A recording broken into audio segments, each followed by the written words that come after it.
It sounds crazy, doesn't it? Yeah. That big robot guy. Hope no one My comes in here. my production manager. Yeah, Craig.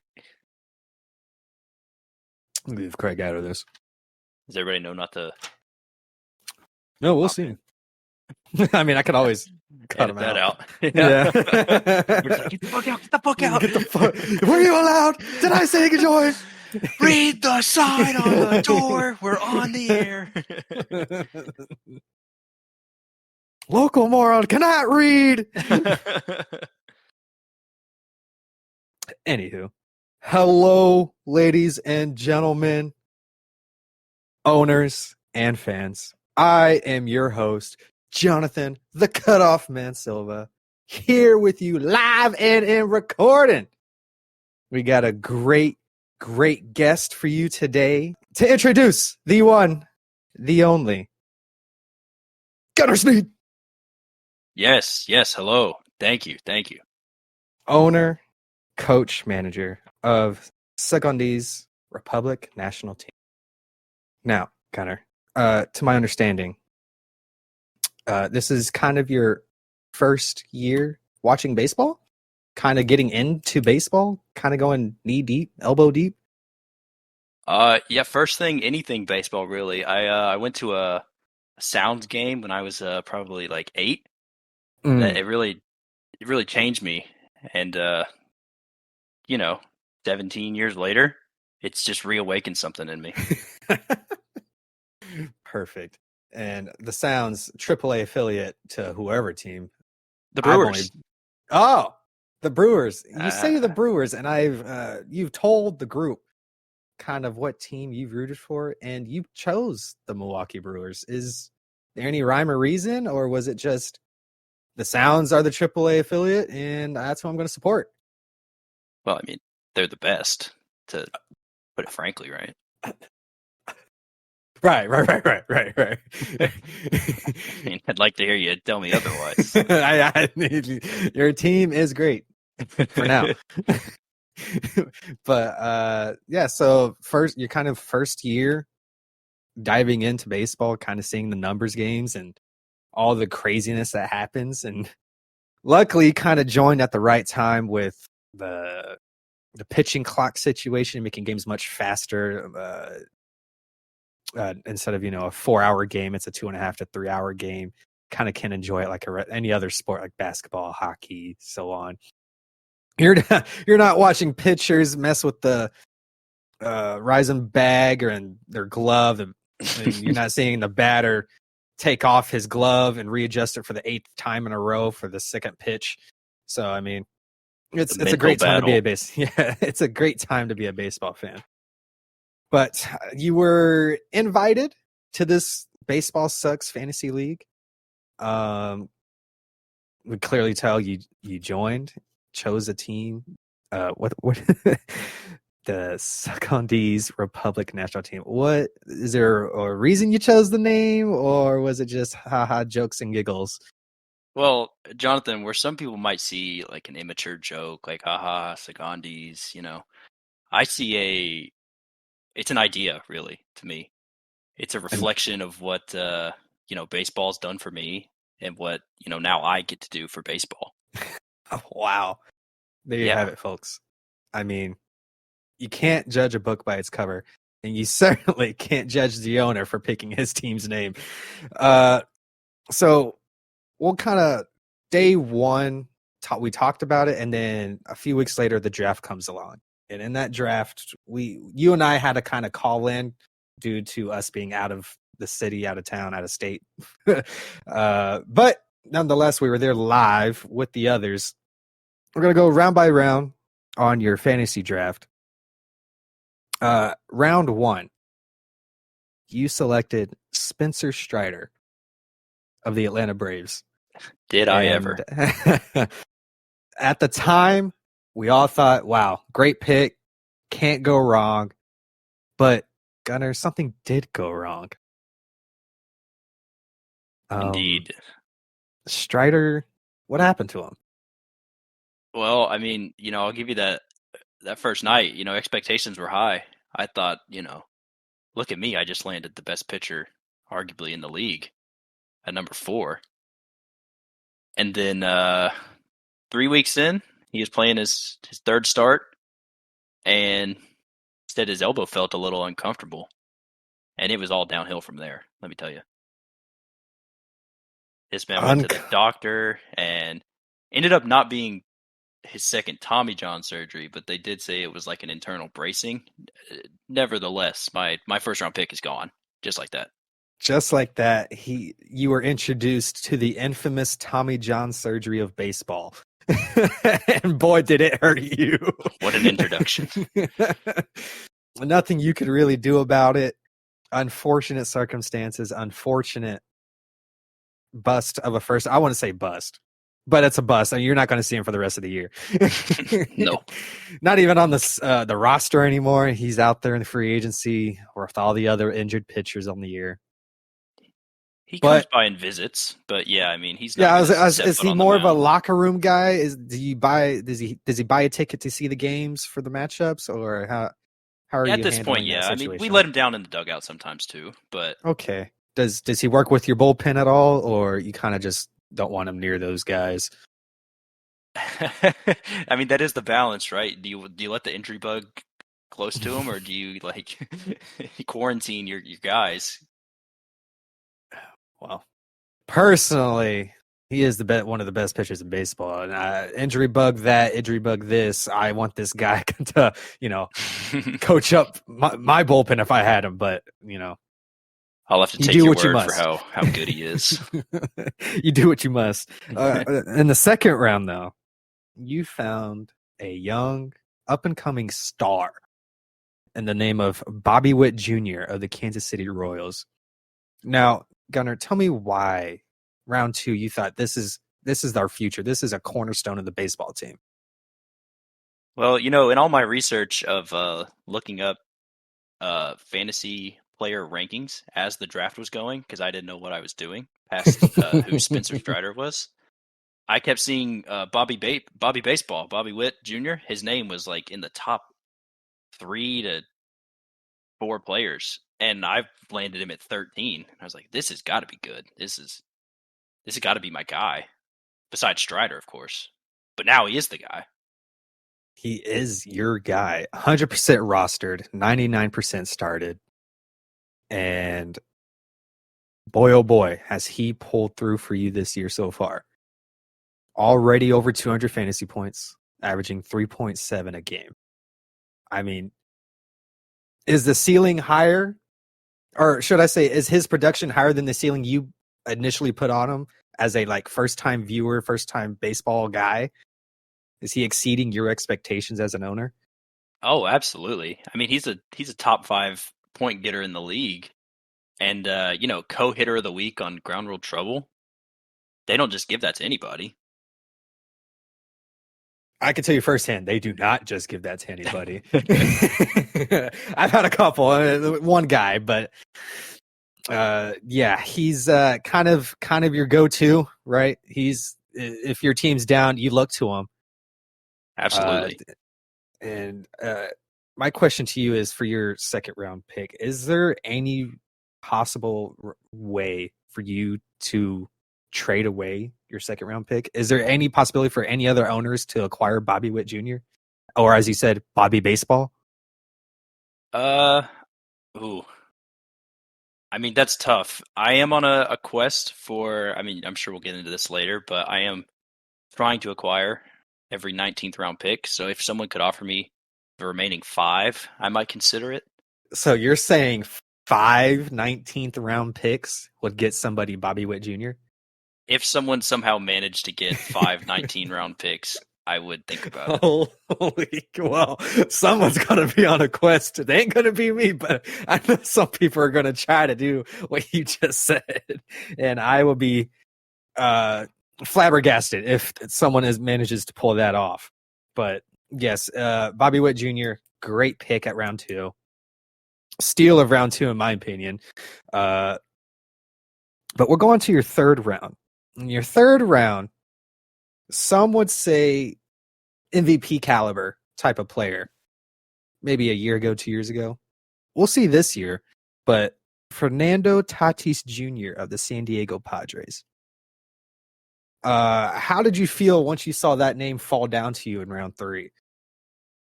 As someone, I would watch Sports Center, so I would see the name, but I didn't know anything about baseball. I just knew the guy was pretty good.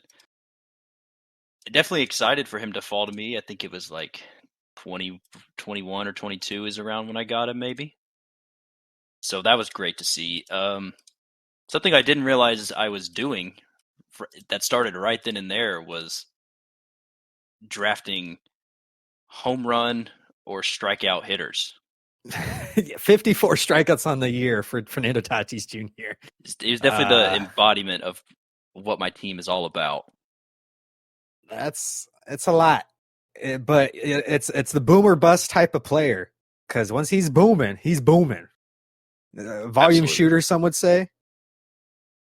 When your volume shooter's cold, it's an ugly sight. But once your volume shooter's hot, whoo, you just can't look away either. It's the player you have to watch. 100% rostered, starting for 99%. Another great pick at round 3. I would, personally, I don't see you trading Tatis Jr. at all. I mean, he kind of solidifies your outfield. Like he's the guy to your captain, should I say, out there. Get your players in orders and kind of show him the ropes. I mean, he's been in the league for a couple years now, and I don't really see you letting go of him. I mean, tell me if I'm wrong. He's in here for the long haul, until the end of the year, should I say. Yeah, I mean, as young as he is, he's kind of stepped up in the outfield. We all kind of consider him the captain, at least of our outfielders. He does embody everything the team is about. You got to spend money to make money. He's striking out or he's sending it far. There's no in-betweens on Sugondese. And for Sugondese, this is the last pick I'll talk about. Someone who I haven't seen in a couple weeks, unless you recently let go of him. I don't remember seeing him on your team. Your 4th pick being Ozzy Albies. I don't know how to say the last name, from Atlanta as well. 2 Atlanta players in first 4 rounds. Where is old Ozzy? Ozzy was part of a big trade at the beginning of the season. He went to Reese's team for a package that got me Altuve and Corbin Burns. And I sent 2 of my Braves players back in return. So you took advantage of the Reese being a homer for the Atlanta Braves and getting some solid pieces for your team. Unintentionally, yes. I didn't know that was his MO, but it became clear very soon. Are you happy with the trade personally? I am, yeah, especially losing Strider like that. Corbin, at least like expectation-wise and based on his history, is the ace of this team. Now, that hasn't played out exactly that way. No, he's had a rough stretch. I mean, he is throwing a 2.6 ERA on the year, but he could strike out more. I mean, he's averaging, it looks like, a strike an inning. He hit 65 innings pitched and 66 strikeouts. But like you said, as an ace, you expect a little more from the guy, especially since you did lose Strider. You're kind of looking for that next guy to step up. And speaking of next guy to step up in your pitching core, my opinion, free agent of the century, of the year, of going forth, Ranger Suarez. Wow. Ranger. Which one is Ranger again? You mean you don't know Ranger? Come on, man. The man is dealing. Dealing. What I would never forget his name. He is the heart and soul of this team. Not even just because of what he does on the mound. Every day he comes in and wants to work harder. So now, before we get into the nitty and gritty about Ranger, what was the conversation you had talking to him as a free agent to join your team?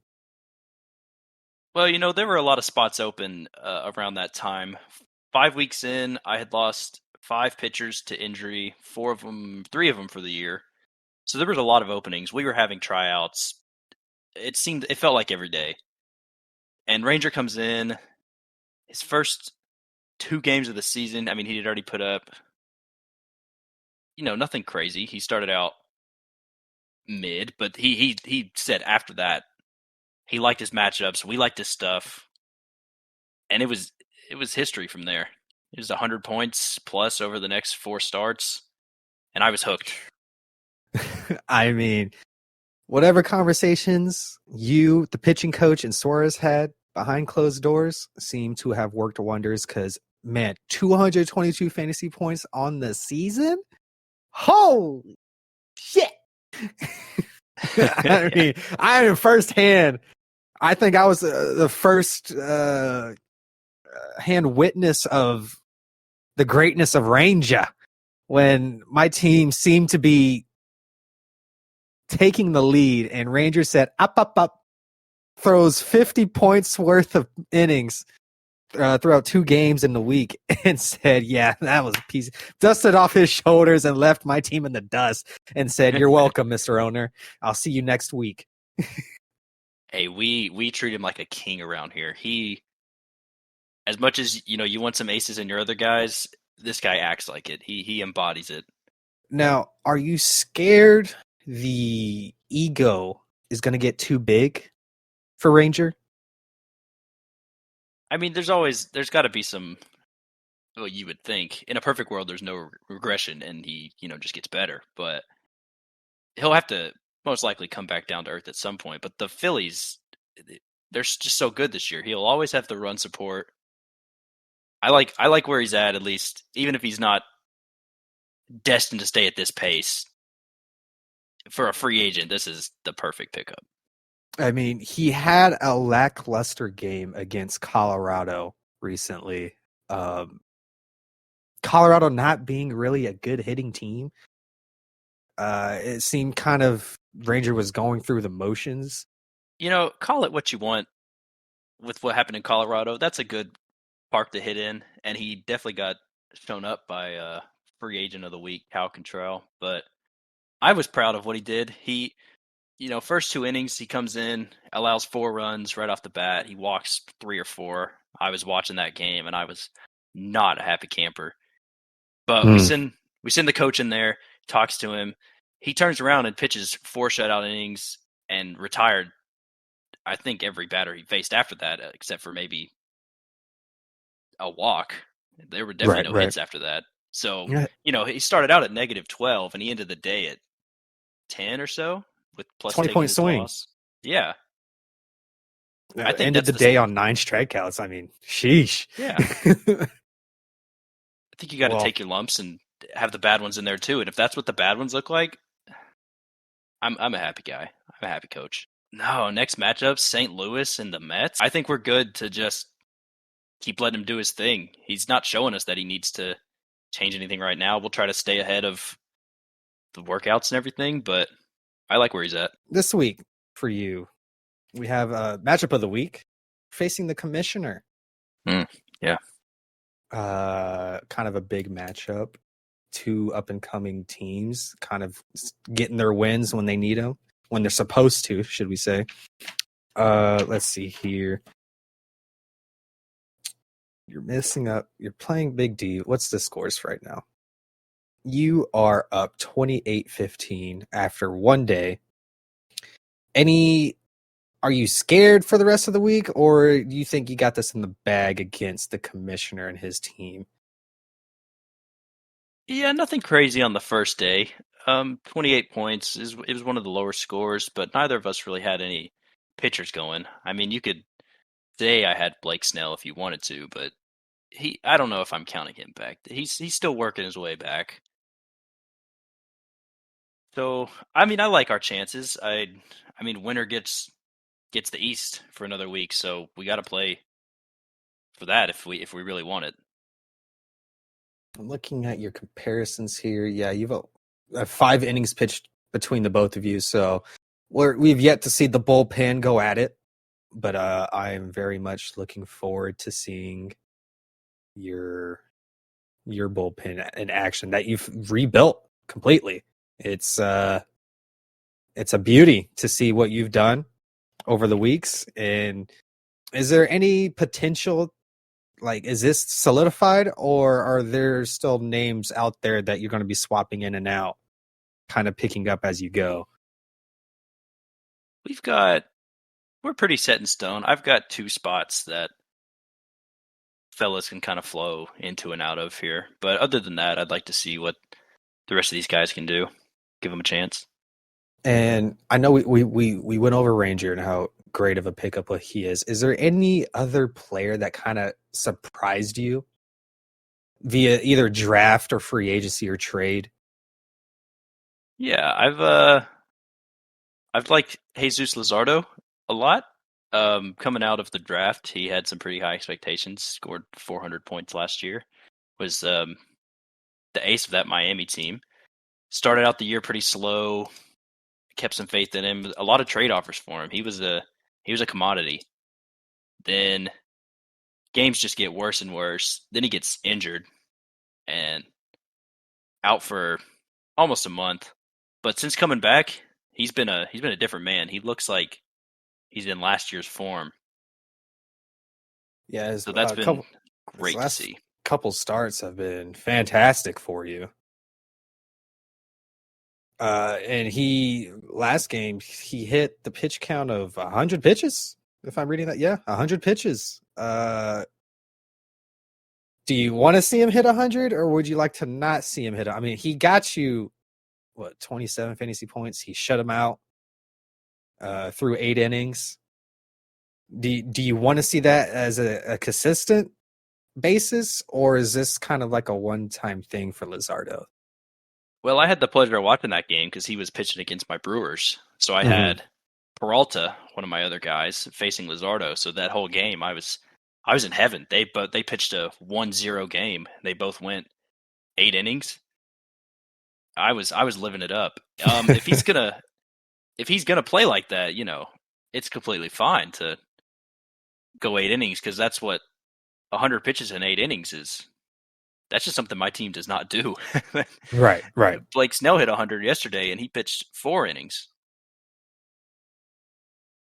So yeah. I was happy with what he was dishing out. Blake Snell got him via trade. I believe. Controversial trade. Controversial. That was what? That wasn't this week. It was a couple weeks ago, wasn't it? It was a few weeks ago. Yeah. It was Snell for a 20th round pick. Perhaps.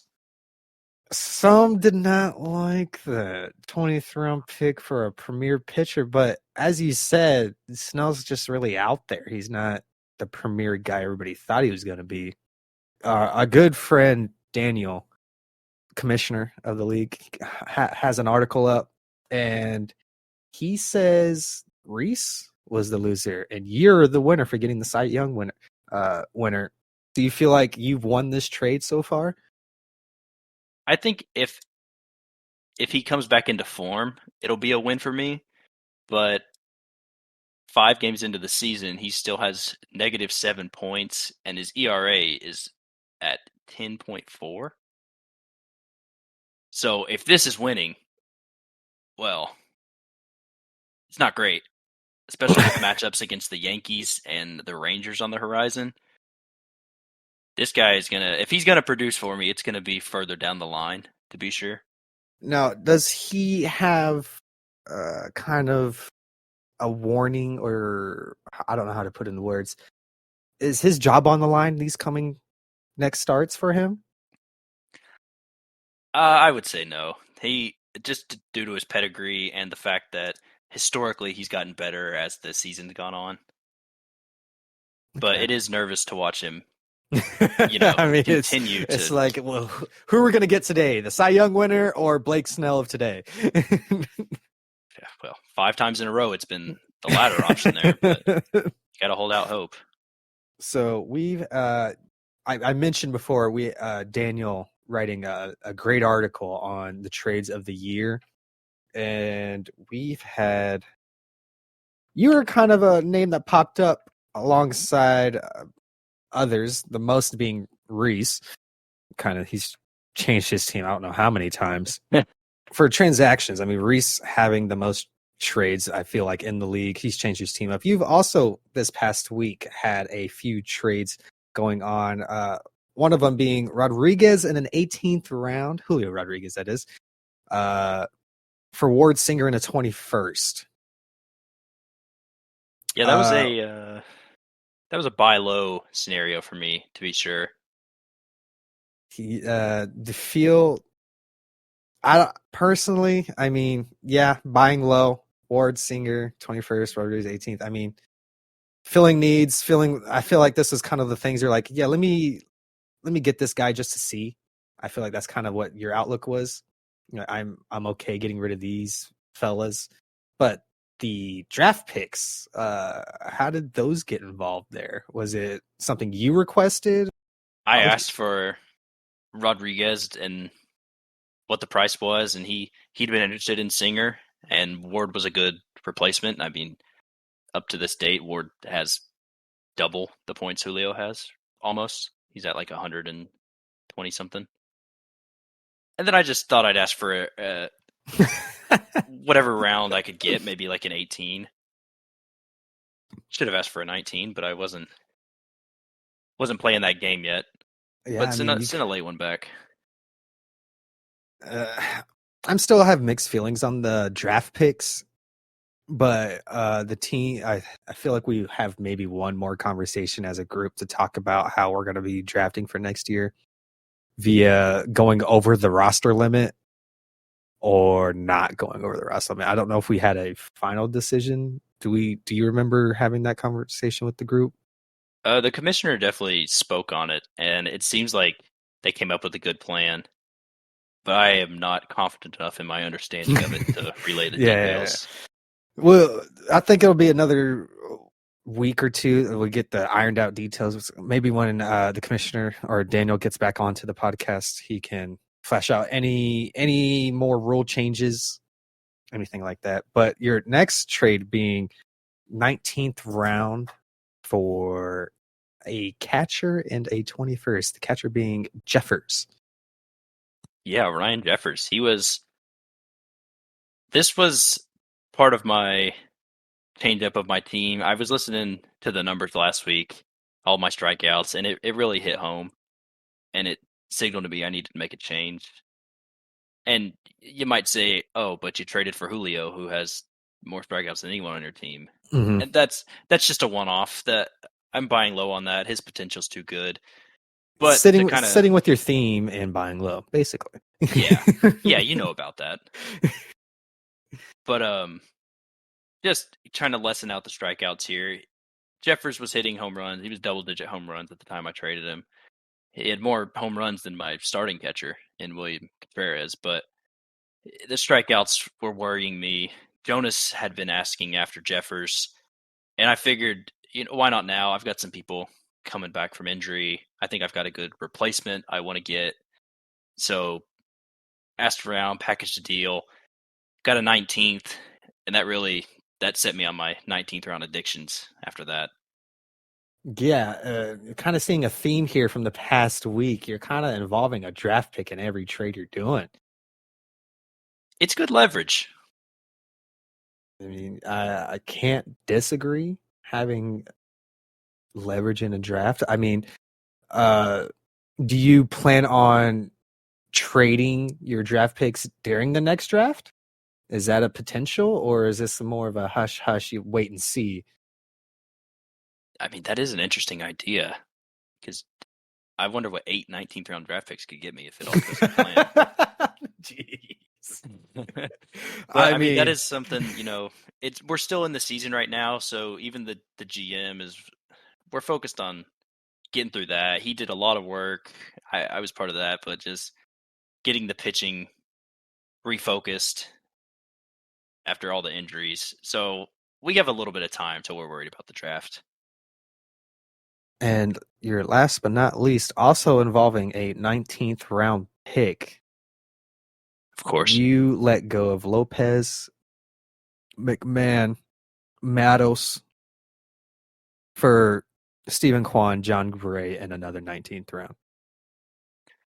Lots of Yeah, names.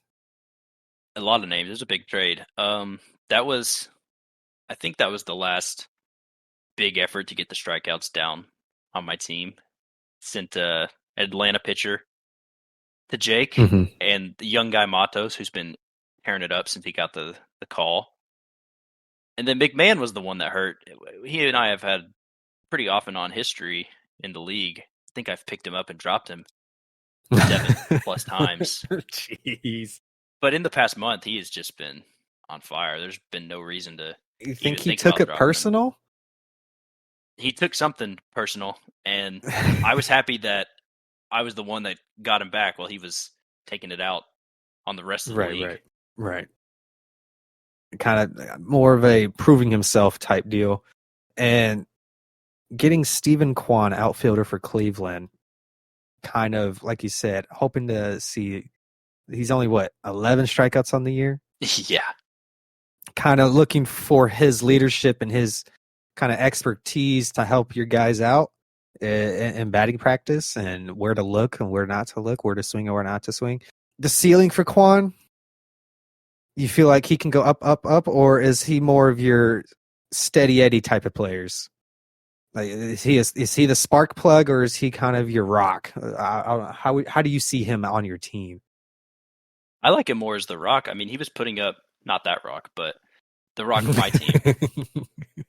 The points he was putting up were ridiculous. I mean, his on base was unreal, and he was hitting at a good tick. I mean, I think before he got hurt, he was at like 70 consecutive plate appearances without a strikeout. Mm-hmm. I mean, that was just calling my name after looking at some of the numbers.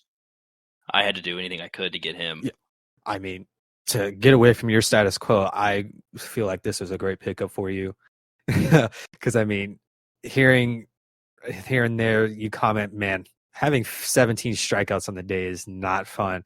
I mean, I look at my team like, damn, I don't even come close to that many strikeouts.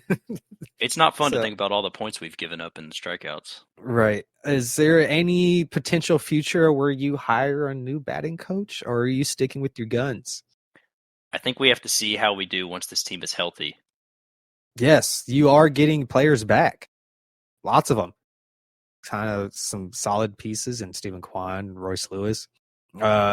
Once they do come back, I don't know how full your roster is. Are you going to have to drop anybody from the team?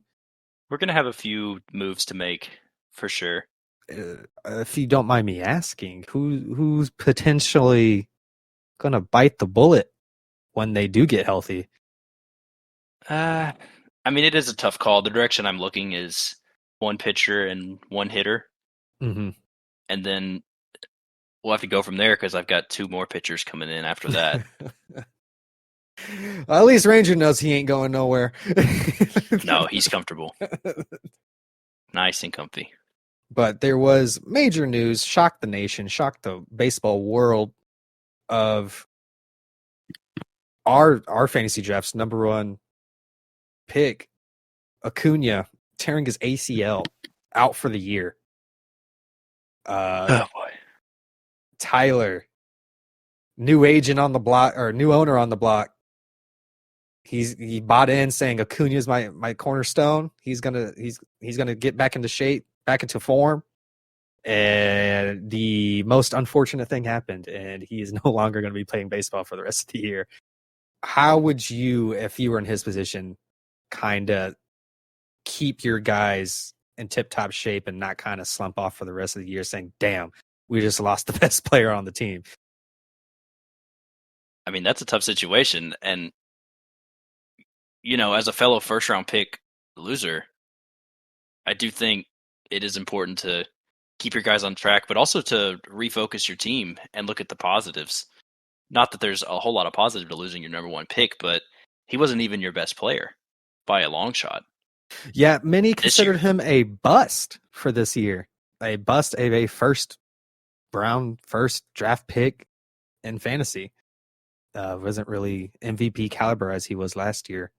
But yeah, unfortunate news. Tyler's going to have a lot of work on his hands to try to fill that role. Like you said, do you have any? You both lost first round picks. Do you have any advice, owner to owner, for Tyler? I think the biggest thing is it's time to look at some potential trades. Try to get that spark back to your team. Yeah, if he ever answered his trades. We've had a 2-week no talk, no trade, no update from Tyler. Once he joined the league, he cleaned house, picked up players, and he's basically done nothing via trades. I feel like everybody in the league has sent him an offer for some players, and from what I've heard, no responses. Kind of being a ghost. And some would say, is this our commissioner's second team just to store players? Man. We had a Jonas's Ground Rule Trouble newest episode. We had some guy show up for an interview, but he didn't speak English. I had to read subtitles. Jonas claimed it was Tyler, but I have no idea if it was really him. Yeah, I mean, he's so new to this, and we're so in the middle of the season. We haven't really had the chance to meet Tyler. No, is it like? I feel like Daniel is just having a second team to store players, and he's able to switch players in and out from his team off of quote unquote Tyler's team and pick and choose as he pleases. I mean, there's some stuff going on in this league, but that would just be deep. Yeah, I mean, the families in this league, the Stewarts, Daniel and Tyler, but even the Saches are kind of in cahoots. We had a little tampering, trading bubblegum for elite players. Any thoughts on that? I mean, you get what, 3 Hubba Bubbas, and oh yeah, here's one of my best players on the team. Any thoughts on that? Do you feel like it's an insider kind of, hey, let's you scratch my back and I'll just continue winning? Well, I will say, to the credit of the Stewart conspiracy, they haven't made any deals. Tyler has made deals with no one. So at least there's that. Whereas this one came out of left field completely. Corbin Carroll, the gum was a big part of it, but Corbin Carroll and Austin Murphy, Braves catcher, for Tyler Bassett and Josh Young, one of your Texas guys, that big third baseman. Yeah, that, because Carroll was a buy low, a big buy low candidate for other people in the league too. So it just seemed crazy. I mean, I haven't been through the ups and downs and know former A's like the Saches do, but objectively, it doesn't look great. Yeah, Josh Young probably a week out from being off injury, maybe 2 weeks from getting off the IL and back into batting form, because he's as a Ranger fan, he is doing field work. I haven't seen an update on him swinging a bat yet, but it's close. He's about to get back into the roster and start producing, because he is a producer in the regular season. Seeing from last year winning the World Series, he can hit the long ball many times if he feels. So this trade, Carroll Murphy for Bassett Young, many hated. I think every one of us hated, but nothing can stop it, right? Other than the commissioner, we have the votes to veto, and I don't think we have. But did anybody veto it? I certainly didn't, because I didn't know about it until it happened. No, there was some outrage, but nobody vetoed. I mean, it's part of the game at the end of the day. And Adam is playing games for sure. I mean, breaking the pitcher limit numerous weeks in a row. He's having 16, 17 pitchers a week compared to the 14 that's on the limit. He's using that loophole to his advantage. But can you blame the guy? Until recently, there was really no rule against it. So by any means, if you ain't cheating, you ain't trying. I like that, yeah. And especially every team was made up a little different. Adam only drafted starting pitchers. So the change to the limit rules would have Yeah, taken anyone in that situation, by surprise. yeah, that new rule change having to be where relief pitchers have unlimited starts now. I feel like that's going to be Adam's bread and butter now. I mean, that's where he's going to start feasting for points. Well, he doesn't have any relief pitchers. Not yet. I feel like once he kind of sees how it plays, he's going to be the type of owner to be like, okay, there's the loophole. There's the strategy I need to do. And he said it himself to us via text message. He basically said, "Wake me up when the playoffs start." He feels like we are no competition to him, and I don't blame him. Are you the only one to beat him this year? He's got 2 losses on the year. One was very early though. Beat him in his own game that week. Pitching duel, kind of breaking the record for most started pitchers in a week. How tough was that for you, kind of early in the season? That win cost me a lot, but I wanted it at the end of the day. Yeah, luckily you did not bite off more than you could chew. You won that week and have been continuing to produce and win. You know who's not winning? Myself, but that's another story. Aw. 5-game losing streak, about to be 6. It's all good. But we've had a few rumors on Mr. Reese. I believe the rumors, correct me if I'm wrong, came from you. He's kind of saying, what was it? Reese kind of knows when to pick up a player, a random no name, a fill-in, and he's going to pop off for 10-plus points as a hitter. I mean, that was certainly great to see, especially because the week he started hitting on those, he was playing me. I think everyone else in the league was probably taking notes and being like, wow, he's really hitting. But I was just frustrated. It's like, who are these people? Why all of a sudden are they hitting their like first, second, third home runs of the season? And then the next day they were gone. They were back on the waiver wire. Like no one picking them up. Yeah. Yeah, like nothing ever happened, but they left an effect on me. That game went down to the wire and wasn't over until the last game of the week. Literally, we were waiting for the power rankings and all that because of that game. I feel like most of you guys were tuned in to watching the game to see how that would turn out. But yeah, he has a knack for finding, even though he's changed his team a million times, he has a knack for finding the guys that are going to pop off that day and just dump them again. Hot take. My opinion.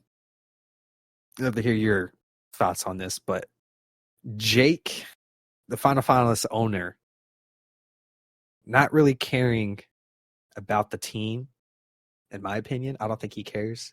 I think he's in it for the money, right? Now, some would say, well, if he's in it for the money, that means he wants to win. No. He wants to sell the team.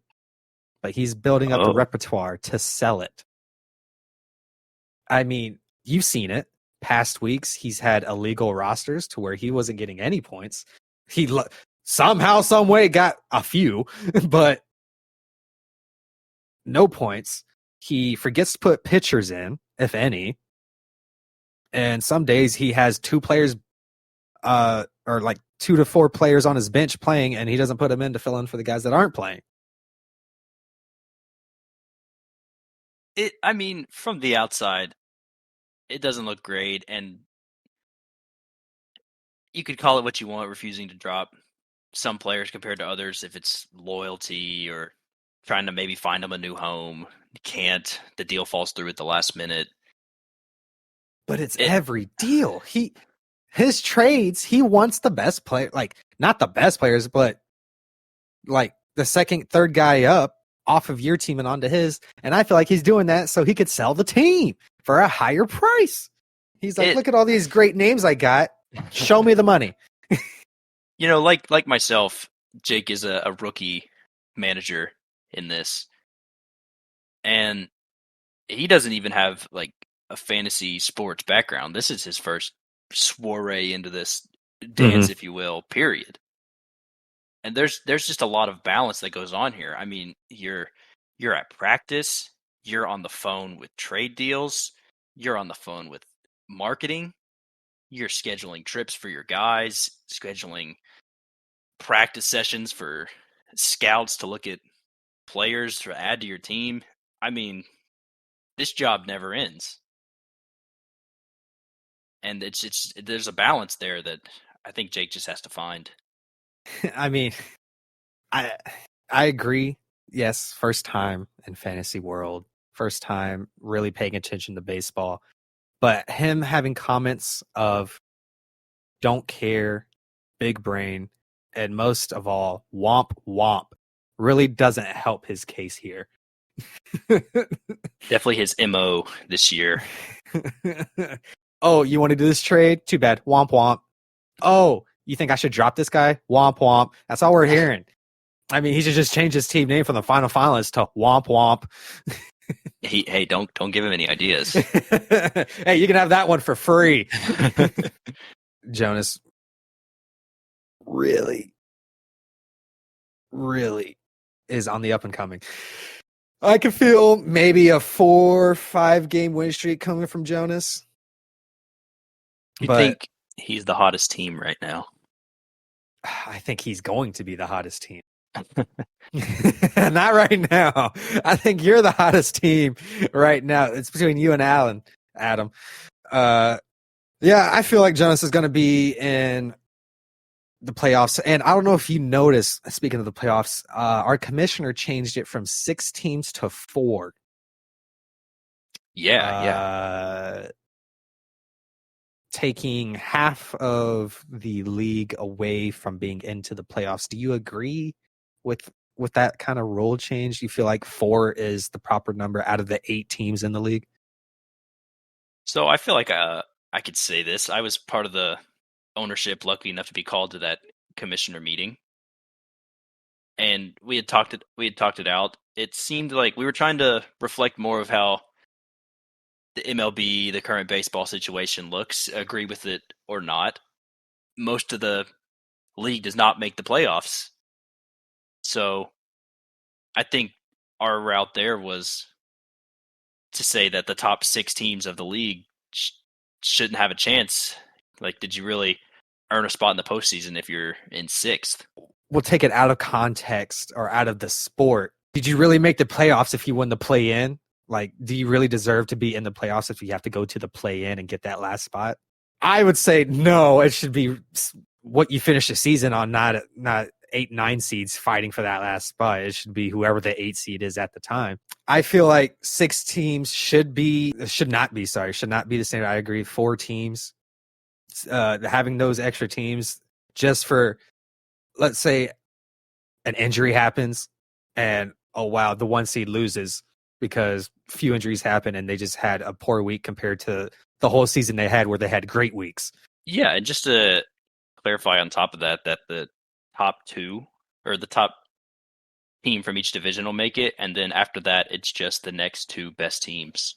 So we're not even trying to separate the divisions at that point because, I mean, it's still early in the season, but right now the East is looking a little stronger with the scoring. Again, still early. West is the best. Yeah, well, you say that. I like your attitude about it. I like the positivity. Do you see, like, where do you see your team at the All-Star break? Oh, you get that. If everything comes together right, we could still be pushing for a top 4 spot, maybe top 3. And your expectations on the year, you feel like this team should be in the playoffs? Oh, what absolutely. You're building?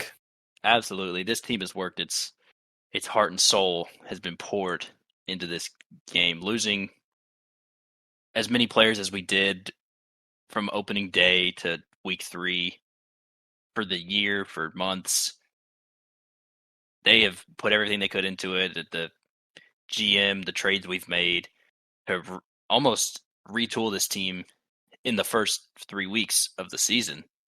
Mm-hmm. I mean, we're still not even healthy. No. We're almost healthy. We're Almost. almost You're there. getting there. You're getting there. So I don't But even know what this team could actually do yet. really haven't seen your ceiling, in my opinion. It's once you, like you said, once you get those guys back, get them a good week like back from injury, seeing that second week, everybody kind of in form. I think you can break the point record, honestly, looking at your team.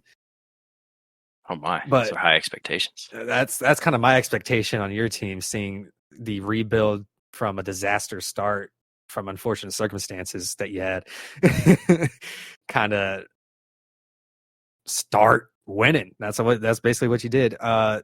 Is there any really major competition you see from any of the other owners' teams? Like, is there anybody you're scared of at all, or is it more of a, yeah, they're just in front of us. It's just we gotta play our game. I think in the same way that he did for me, I got to pay my respects to Daniel's team. Mm-hmm. Just even not even looking at some of the hitting, which is he has some of the best hitters in the league. Just the pitching, the rotation he has built is I believe it's the best. Even if You think Adam he's got has, the best bullpen, yeah, even if Adam has the star names? the the Glasnow, the newly acquired Zach Wheeler, He's got I still Sonny think Gray, Bueller, I still Stroman. think once because Daniel, he drafted some injured pitchers, so Garrett Cole isn't even back yet. Right. That what's going to happen when that name is up pitching? I mean, he's going to be playing with the chip on his shoulder I am not all the looking time he's forward missed. to it. Now, is he kind of outside your team? The team you like have high expectations for, kind of seeing like, okay, I can see this team going all the way. I do, yeah, I do. He has some people that haven't performed up to where they should be on top of his top heavy. He's got his Freddie Freeman and his Mookie Mm-hmm. Betts, his Gunnar Henderson, but he's got some other people that can be playing up to a level above what they are. Not even to mention Mike Trout will most likely be back around playoff time for this league. Yeah, we'll see. Unfortunate injury there. I mean, he was looking like prime Mike Trout there in the beginning of the year. Yeah. But dare I say you like this team from the unfortunate transaction of Paul Skeens falling through your fingertips? That was part of the price I paid in trying to beat Adam that week. Yeah. And Is any remorse there? And like, how do you feel? How do you feel about it? I mean, there's obviously got to be some remorse there to miss out on a guy like that, especially when I had invested so much time in him. But I think I've retooled enough, and I have enough projects to work on. Even if I'm going to lose, the number one pitching prospect in baseball, I think I've got enough keeping me busy and keeping me confident in my own pitching. I mean, you kept him warm on your bench for a long time. And to have him be dropped and then being told, hey, he's starting, kind of feel like that was kind of a gut punch from your sources of him saying, oh, he's going to stay in the minors for a little bit. It certainly stung, but that's what I get for listening to anyone associated with the Pirates organization. I mean, as a Brewers man, I see what they're about over there, and I mean, this is just solidified that I can't trust anything to do with that organization. Nick Gonzalez. Whoa. I have the Pirates second baseman. Mm-hmm. He's as close as I can get. He's So you're not a fan of the Pirates. Heard here. Do not offer this guy any Pirates players. I mean, is there a chance of Skeens coming back, do you think? Or you to think my team. Yeah, would you want him back? Well, there's definitely a difference between wanting him back and thinking he's going to come back. Or I answer mean, both. Well, I We'll would answer both. obviously I would want him back, but I think there's some animosity from the young man just to me for not having faith in him. But also the team he's on now, he seems perfectly happy on Big D. Yeah, kind of like the player I gave you, huh, Mister Vladimir Guerrero. He has definitely found a new home, and I'm glad to see it. I'm glad you're treating him well and he likes it there. Um, I'm having trader's remorse, but like you said, new environment kind of helps out a player a lot, and you just have to smile and enjoy his successes in life and in baseball. And I can't do anything but smile and be like, I'm glad Vladimir finally decided to play baseball. I mean, I definitely admire that, Coach Silva. Like looking at your guy, even if he's not on your team anymore, and loving just that he's succeeding. I mean, I I look at Michael promise. Bush and I'm just heartbroken that it turned out like that. Yeah, I mean, I promised Vladimir he's going to be a winner, and I'm glad he went to a team that's winning. But well, we'll end it off on Mr. Sach's pick'ems here. Oh yeah. He was 0-3 on the season so far and picking who he thinks going to win on matchup of the week. And last week, we had a little change up. He picked himself, and lo and behold, Gunner, he wins. The pick'em he chose himself on, he wins. And he did more than win. Yeah. Hammer, nail, coffin. Blew the scoring record out of the water. Hammer, nail, coffin. Yeah. Yeah. So, do you have any? I don't know what people are saying in your ears, but in my ears, I'm saying he's kind of the jinx if it's not himself. It definitely seems like it could go one of two ways, and I just got to know, or I got to hope, as the current matchup of the week and the picked favorite, I got to just hope that coin lands on the right side. I don't lose, and I break the scoring title. So yeah, you're the matchup of the week, and remind me, who did he choose between you? It was a Big close D? one, but he does have me beating Daniel by about 9 points. A 9-point favorite against the great pitching core, as you said, and great hitters. Yeah, that's a tough one. I put my money on you winning as well. I agree with Jonas on this pick. Oh, thank you.